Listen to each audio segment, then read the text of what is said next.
Pouco se fala do desafio energético em data centers que os Estados Unidos têm pela frente e de como mais do que nunca precisa restabelecer relações com o Brasil e com a América Latina. Os Estados Unidos é o segundo maior consumidor de eletricidade do mundo depois da China. E com a era da inteligência artificial, a estimativa é que o aumento seja de mais de 25% em 4 anos. Em 2023, data centers já consumiam 4,4% da energia dos Estados Unidos, o que equivale a cerca de 176 terawatts-hora. O mesmo que consumiu Nova York mais Los Angeles, mais Chicago e mais 37 cidades grandes juntas. Ou o mesmo consumo da Holanda. É muita energia. Os Estados Unidos ainda são líderes disparados em data centers, com em torno de 5.400 instalações, o que representa cerca de 46% dos datas de todo o mundo, seguido da China e Alemanha, que têm aproximadamente 4% cada. As estimativas é que datas consumam mais de 10% da energia do país em até 2 anos. Amigos, priorizar energia para data center não é mais escolha, pois são as máquinas que seguram a nova organização mundial. Falamos aqui de pagamentos e venda online a redes sociais que coletam dados, streamings e para os americanos, defesa, guardando servidores governamentais, cabos submarinos e satélites. São os datas que operam as inteligências artificiais, que foi tema central do recente Fórum Econômico de Davos, que concluiu que a IA vai se integrar em todas as áreas de trabalho. E isso reflete os investimentos globais de 1,5 trilhão de dólares em 2025 no setor. E bilionário não aposta alto sem certeza. E Trump já sabe que energia é um de seus desafios do futuro. Recentemente emprestou 1 bilhão de dólares para reativar a usina nuclear Three Mile Island, fechada desde 2019 pelo grau de poluição, além de ordens executivas para a construção de mais 10 reatores nucleares em 4 anos. Em 2024, a energia eólica foi responsável por incríveis 10% da gerada nos Estados Unidos, mas é sabotada pelo presidente por interesses ocultos e tem dificuldade de ser distribuída pela falta de redes de distribuição para o setor, sobretudo que aguentem as rigorosas temperaturas do inverno americano.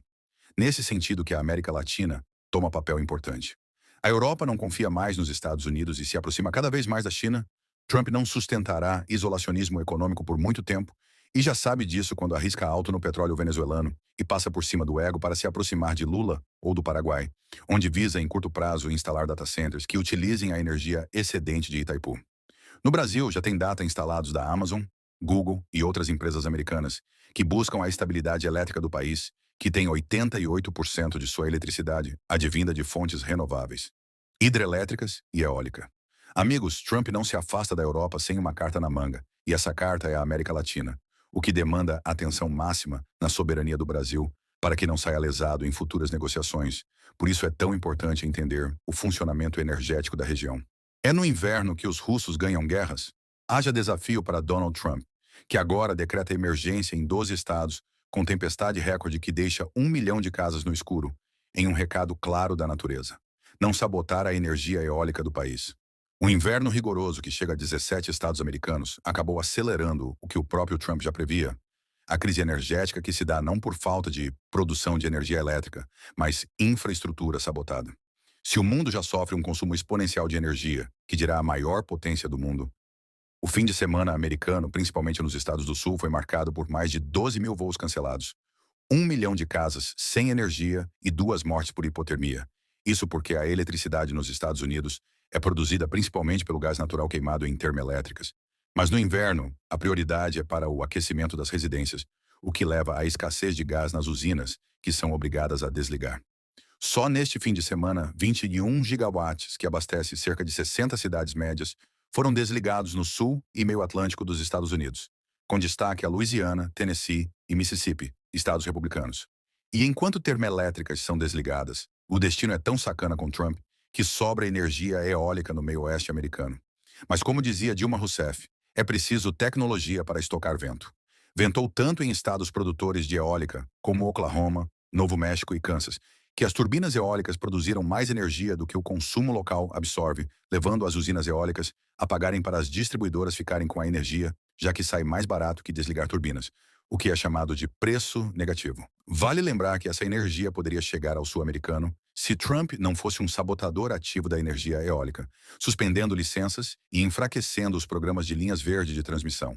Lógica totalmente contrária à da China, que criou parques solares gigantes do lado oposto aos centros industriais para incentivar o setor privado a construir linhas de transmissão se quiser a energia. Mas a resistência é tinhosa, meus amigos. E em vez de o caso conscientizar o presidente americano acerca da eólica, o governo autorizou em caráter de emergência o religamento de usinas antigas que nem poderiam mais operar pelo grau de poluição, como as a diesel e óleo. E a cereja do bolo, no território da Virgínia, o preço da eletricidade no atacado, só de sexta para sábado, aumentou em 800%, indo de US$ 200 americanos por megawatt-hora para US$ 1.800 americanos, o que já é consequência do aumento do preço do gás, que vai chegar mais caro ainda na Europa, que abriu mão da dependência do gás russo pelo americano. O inverno tem preferências? Comente, sua opinião é importante. Apoie o conteúdo compartilhando e siga o perfil se ainda não o segue. E para aprender a produzir vídeos como este sem custos, é só chamar no direct.